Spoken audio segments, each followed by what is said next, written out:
She's a politician, writer, and voting rights activist.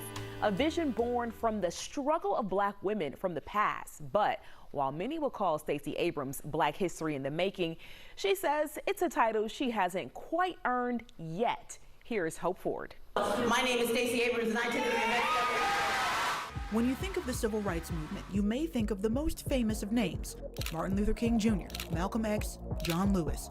But what about the women who stood behind, besides, and sometimes in front of them? That often women were unsung heroes, but they were also essential parts of how strategy was made and executed. Coretta Scott King, Shirley Chisholm, black women of the 50s, 60s, and 70s, paving the way for women of the 80s, 90s, and today. And some would say Stacey Abrams is picking up where they left off.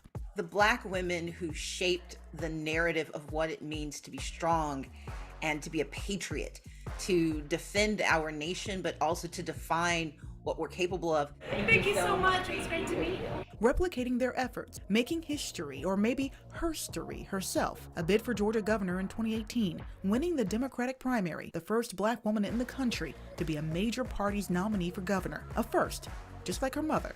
But my mother in particular, Carolyn Abrams, who overcame poverty and an undereducation to become the first woman in her family to go to college, the first one to graduate from high school.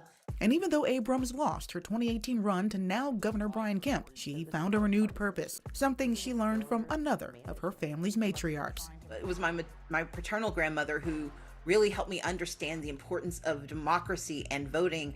To preserve that liberty, Abrams launched Fair Fight Initiative, helping to register voters and protect their rights in 20 battleground states.